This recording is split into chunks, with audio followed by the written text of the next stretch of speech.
Horse Book for Kids. Story about two girls and a zombie horse. Adventure stories for kids. Written by Jeff Child. Narrated by John H. Feskins.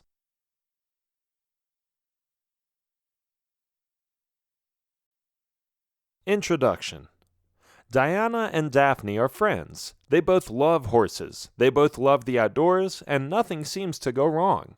But when Diana does something that Daphne doesn't like, their relationship turns into a big fight. Daphne turns Diana's horse into a zombie horse, with all the destructive, horrific consequences that come with this transformation. Will the two best friends remain enemies, or will they have the courage to forgive each other?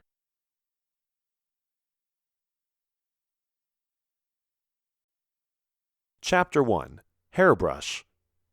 She brushes her long brown hair and looks into the mirror. Why is it always so hard to keep it straight? I love straight hair. I wish I had it like Diana, with a little bit of a curl at the end and straight in the middle. Her hair is perfect, but I am stuck with these annoying brushes trying to straighten everything out. Ugh, so stupid. Daphne looks at the reflection of her face. Well, at least my eyes are pretty, she says with full confidence. But I don't know if that's going to convince Ralph. I wish he was intelligent enough to notice that I've had a crush on him for months. Maybe I will go to Diana and ask her what to do. After she grabs her backpack and runs out of the house in her striped shirt, Daphne snatches a sandwich from the counter, yells, "Thanks, Mom!" and shuts the door.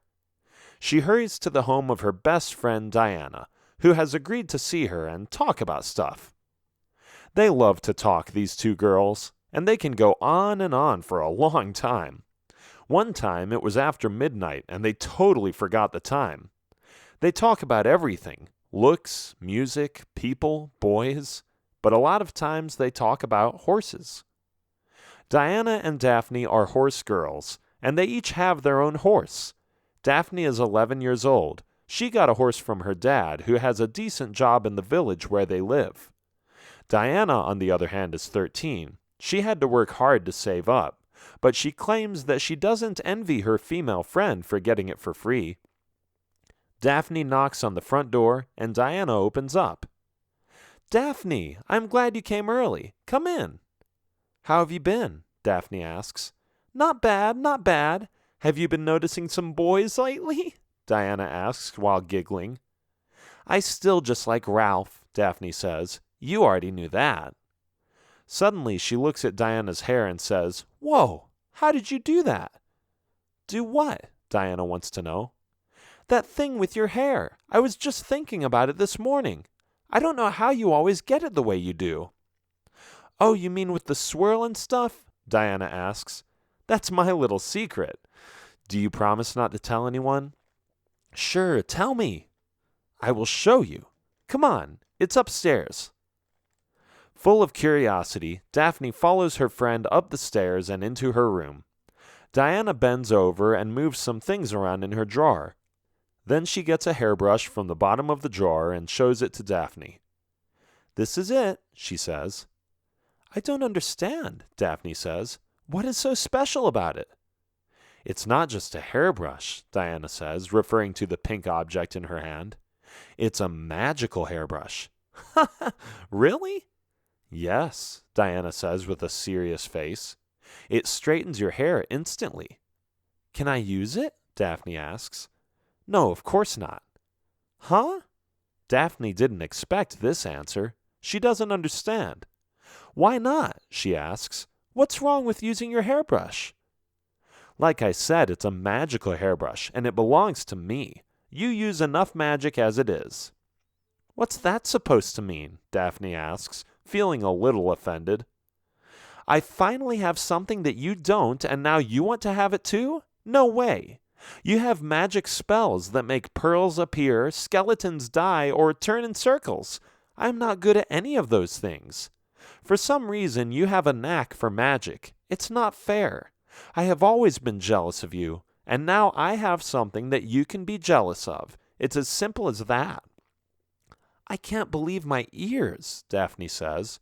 "You never said anything. Stop being so childish. We always share." You never share your spells, Diana argues. That's because I can't share them. You have to study the ancient arts of magic. It's your own fault that you're so bad at it. If you would have studied more, you would have been good at casting spells too. My own fault? That's it. Get out of my room. Daphne steps out of the room. So now what, Diana? And now get out of my house. I don't want to see you again for the rest of the week. Too bad. We'll see each other in school. Okay, nowhere else then. Get out already. Fine.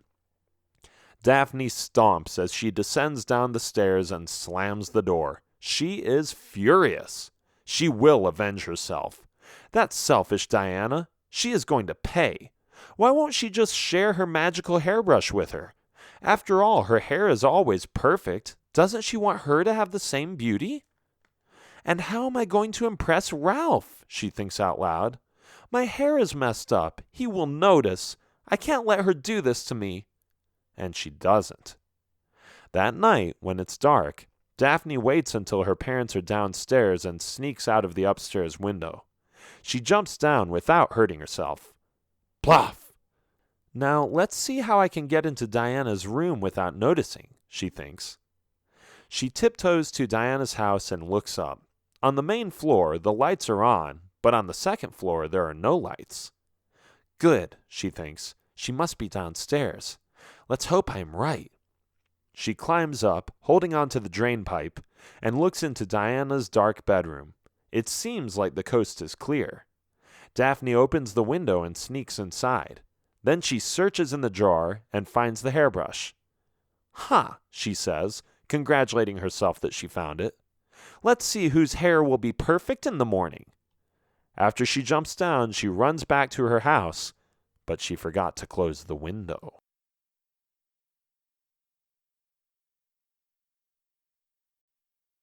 Chapter 2. That's what you get. Diana wakes up. She yawns. She stretches her arms. Then she gets out of bed, takes off her nightgown, and puts on a shirt and a skirt. She opens the drawer and reaches inside it. Huh? She says. I thought I put it right here. Where is my hairbrush? She looks around the room, wondering if she has been sloppy with it or left it in a corner. She searches for several minutes, and then she sees the open window. What? She exclaims. That has to be Daphne's doing. She wanted the brush so badly. She stole it. Oh, that. She has everything. Her daddy bought her a horse. She can use magic all she wants. And the one thing she won't let me have is more beautiful hair. Well, if you want to play this game, let's see who wins, girl. You're going down. That morning, it takes her 10 times as long to get her hair done, but she doesn't care. She has a plan to get back at her previous friend. She puts on some extra makeup and leaves to school. Sneakier than ever, she walks around on the playground and searches for Daphne. She doesn't talk to her, but she observes her from a distance. Daphne looks pretty today, and yes, her hair is perfectly straight. She walks around as if she owns the place, with her shoulders up and a big smile on her face. Daphne is going to get it, Diana thinks. I have to do it at the correct moment. It has to be timed accurately. She looks over her shoulder and sees Ralph. He is by himself. Awesome, Diana thinks. It's time for some revenge. She walks over to him and strokes her hair. Your name is Ralph, isn't it? She asks. Yes, it is. What is your name? I am Diana. I don't know if you've noticed, but I was looking at you all the time. Oh, why did you do that? Ralph asks a little awkwardly. Because you're handsome, silly, Diana says as she moves closer to him. Ralph steps back, but Diana won't let him go. She keeps flirting with him, grabbing his arm and rubbing his shoulder with her hand. And while she does, Daphne looks their way. There is no pen in the world that can describe how Daphne feels at that moment. Her supposed best friend is making a move on her crush. He was meant to be hers. How dare she? By now, Ralph is sitting down, and Diana is sitting very close to him, almost on his lap. He looks like he enjoys the attention but doesn't really know what to do with it. Then she leans over and kisses him on the cheek. She gently touches his chest for a second and steps away. "Ta-ta, Ralph, cutie. See you in class," she says, as she exaggerates the way her hips move back and forth while she walks away. Then she moves her gaze to Daphne, smirks, and squints her eyes, as if to say, "That's what you get for stealing my hairbrush."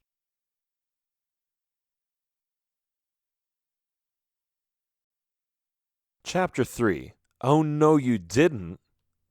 Daphne is boiling up inside. She hates her. She hates that self-absorbed, insolent brat. She hates Diana. How dare she flirt with Ralph like that? She knew it. She did it on purpose. Ugh, that's it. Really? She says out loud, not caring that other kids can hear her. This means war. She endures the classes in school, although she wants to just destroy everything around her. She won't even look at Diana. She wants nothing to do with her. In the meantime, she is contemplating an act of cruelty. What can I do that will really hurt her, she thinks. There must be something she really cares about, something she holds dear more than anything besides her hairbrush and her hair, of course. Let's see. Aha! Oh, that's dark.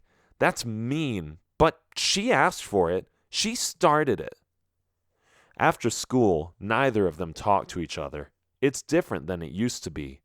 On a normal day, they would walk home together and talk about life, about their crazy teachers, or the things their peers said in the classroom. But this time, they silently separate from each other. Daphne heads straight for the grass fields outside of town, the fields where their horses are. The two girls have been friends for so long that they even put their horses in the same area. But this time, it's only Daphne who goes to the horses. Diana has no clue what she is up to. As Daphne reaches the fields, she looks at the horses and thinks, "Do I really want to do this?" A glimpse of Diana's laughter and her kiss on Ralph's cheek flashes through her head. "Yes, I'm sure," she says in a low voice. She is going to regret what she did. Daphne jumps over the fence and approaches Diana's horse. As she focuses, she mumbles the words, "Horsey, horsey that I have fed, become like one of the very dead." She waves her hands through the air to empower her enchantment. Poof! In front of her, Diana's horse undergoes an instant change of appearance. Its eye sockets droop down, its pupils disappear into a hollow, empty gaze, and its skin turns green as the flesh begins to reek of rotting decay. "Mwah-ha-ha-ha-ha-ha!" Daphne exclaims. "Let's see if you still like your zombie horse you saved up for, Diana. It's not alive anymore. It's not dead. It's an undead horse. Ha ha ha!" The zombie horse snorts. Its eyes are looking soulless and evil. It's on a destructive mission. Before Daphne knows it, the zombie horse begins to attack the other horses in the corral.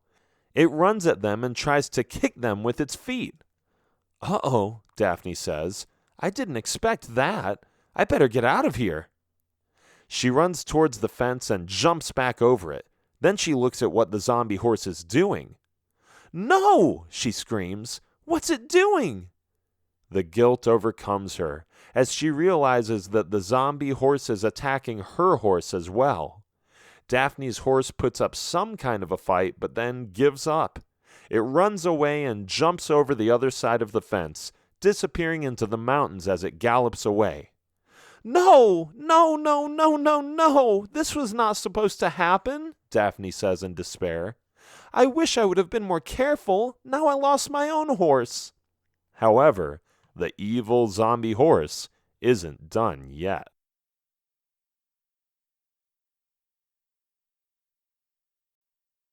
Chapter 4. The Crazy Zombie Horse. The zombie horse looks at Daphne and comes running at her. "Stay away from me!" Daphne yells. "Help! Help! But it won't stop pursuing her. She reaches the village, and some of its inhabitants come out of their homes to see what is happening. Help! Daphne still yells as she keeps running away. They look at her with big eyes, not understanding why she is in so much panic. But when they look behind her, they immediately figure it out. The zombie horse has a scary appearance, frightening the villagers and causing them to run away as well. There is an outbreak of fear in town. People are screaming as they try to get away from the insidious-looking monster. Leave me alone! Get away from me! Other similar exclamations are being heard throughout the village. Diana steps out of her home as well. When she sees the zombie horse, she squints her eyes for a moment and says, "Autumn? Is that you?" The zombie horse blinks. It snorts and breathes heavily. Then it runs at her. Diana quickly steps inside and shuts the door. The zombie horse bonks its head against the door and tries to get in, ramming the door with its head continuously. "It must be my horse," she says. "It's Autumn, I just know it, but how could she have turned into—" Suddenly, it dawns on her who her only enemy is. "Daphne," she says. "It's Daphne, that filthy— Oh, if I get my hands on her!" The zombie horse keeps making attempts to get in. Diana counts herself lucky that this beast isn't intelligent enough to go through one of the windows. She locks the door and runs upstairs, hiding beneath her bed. "If only my parents were home," she mumbles while panting heavily. "This is insane! A zombie horse? That's so dangerous!" She buries her head in her face and waits. She waits and waits, hoping that this nightmare will soon be over. Eventually, her parents run up the stairs and enter her bedroom. "Diana, sweetie, are you okay?" her mother asks. "I'm all right, Mom. Did you know that the zombie horse in the village is my horse?" "What?" her father asks. "How is that possible?" "I know it is, Dad." "Well, anyway, it left the village. Thank goodness for that," her mother says. "It's my horse," Diana says, "and I want to go find it." "No," her father says. "It's too dangerous. Even if you would, then how do you know you could communicate with it properly? You've seen that monster. It's dead. It's undead." "I know, but perhaps I could still talk some sense into it." "I wouldn't recommend it, honey," her mother says. "What if it doesn't even recognize you?" "But I saw it," Diana insists. "It recognized me when I was standing in the doorway. Come on, please." "No means no," her dad says. "I am done having this discussion. We are lucky that we didn't get hurt. Leave it for what it is, Diana. I know you saved up a lot of money to buy this horse, and it's a big loss, but you can't just go out there and risk your life. After all, it's still just an animal." "You don't understand," Diana says. "It's not fair." She runs down the stairs and heads outside. When she opens the front door, she can hardly believe what she sees. Plants are knocked over, sheds are broken, windows are shattered, and some of the citizens in the village are faltering, as if they got wounded somehow. "What happened here?" Diana asks the first guy who walks by. "The zombie horse.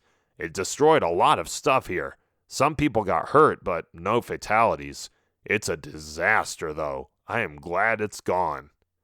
"Where did it go?" "Into the mountains, that way. Now, if you'll excuse me, I have to go check on the children." Diana doesn't hesitate. She knows into which direction to go now, and she leaves immediately, ignoring her father's counsel.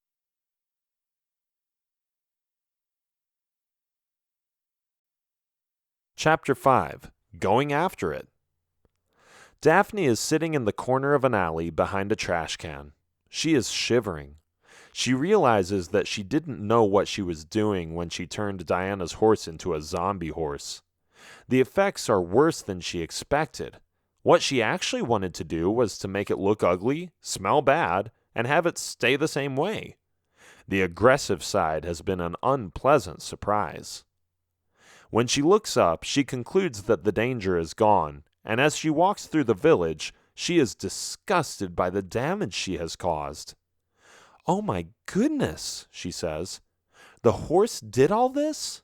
Wow." Fences and walls are broken, trees are lying across the streets, and bushes have been ripped from the yards. "I must put an end to this," Daphne says to herself. "Hey, you, where did that zombie horse go?" "It's gone," a little girl yells back. "They say it went into the mountains."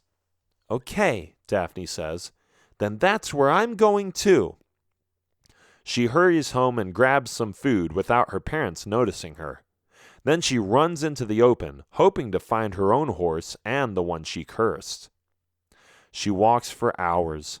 The sun is slowly setting, and the village is in sight, but it's a long walk from the point where she is at. Daphne gets tired. She looks at the valley which she left. Thoughts of anger, regret, and hope run through her mind. It dawns on her that the fight has escalated into something that is being blown out of proportion. It has to stop.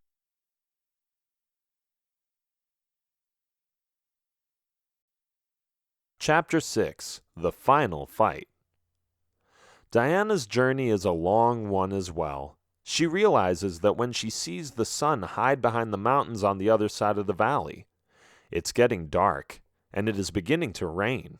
Within minutes, her clothes are soaking wet. "Great," she complains. "If only I had my hairbrush now. Ugh, I hate the rain." Nevertheless, she keeps pushing forward. She continues to walk uphill until she sees a shade in the distance. "Huh? Another person? Up here? That's strange." After she says it, she hides behind a giant rock. She waits and looks, trying to discover the identity of the significant other. The mists and damps coming from the ground disguise the said person. Then it becomes clear. She sees who it is. Fuming with rage, Diana jumps away from her hiding place. "Daphne," she says in a low but determined voice, "it's you! I could have known. It was your idea all along, wasn't it? You turned my horse into a zombie horse, didn't you?" Yes, I did," Daphne replies. "But now I am looking for it."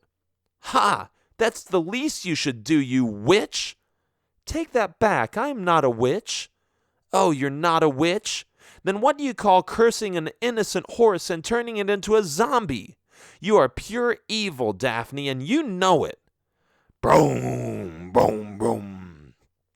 The thunder in the distance is loud, and lightning flashes enhance the dramatic feel of the situation as the two girls look each other in the eyes and shout accusations at each other. The air is covered in a thick fog, and the rain intensifies. "It's all your fault anyway," Daphne says, defending herself. "If you would have just let me use your hairbrush, I wouldn't have stolen it." "Oh, so now you're justifying that too? Wow, you're so innocent and full of yourself." "Don't give me that. You're not so nice yourself. Why did you have to be all over the one guy I like, huh? You knew I liked him, and then you just throw yourself into his arms in front of everyone. Let me ask you this, Diana. Do you even like Ralph?" "Of course not. I just did it to get back at you. Ralph is a loser." "How dare you? Take this, you tramp." With those words, Daphne jumps to Diana's waist and pins her to the ground. When she has her there, she begins to beat Diana up, who holds her hands in front of her face and kicks Daphne off. "You think you're better than me?" Diana asks. "I'll show you how to put up a fight." She pushes Daphne over, who slips and falls with her face into the mud. Diana pulls her head up by grabbing her hair and is about to pound her hard, but then Daphne says something she didn't expect. "Please, Diana, I'm sorry. Please, let's stop this nonsense." Diana's facial expression changes. As she looks into Daphne's eyes, all she sees is the best friend she missed so much during their ridiculous argument. A tear appears in her eye, and Daphne sits up. "I'm sorry," she says again. I was jealous of your perfect hair. I just wanted to be more like you. I look up to you. And yes, I have practiced more magic, but what do you think I try to compensate for? And are you jealous of the fact that I got my horse for free? Do you think I'm proud of myself? You are the one who worked long and hard to pay for your own horse. I don't think I could ever do that. You're my heroine, Diana. Whenever I am with you, I try to compete because you're so good at so many things. That's the truth. Diana looks at her, with the rain still pouring down on their faces. Do you mean all that? The older girl asks her friend. Of course. You helped me find a purpose in life. You've always been an inspiration to me. It touches her, and without hesitation, Diana gives her younger friend a hug. They embrace each other for several seconds. Then she looks Daphne in the eyes and says, I forgive you. I am sorry too, Daphne. Please forgive me as well. We're fine, Daphne says. I feel terribly guilty for what I've done. I didn't know the curse would have such a powerful effect. Well, let's go find the horses. You do have a spell to reverse the curse, don't you?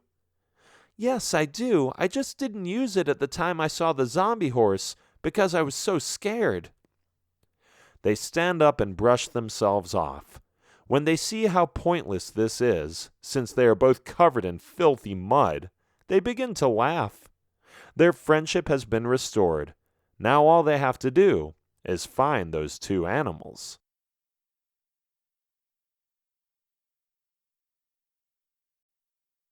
This has been Horse Book for Kids. Story about two girls and a zombie horse. Adventure stories for kids.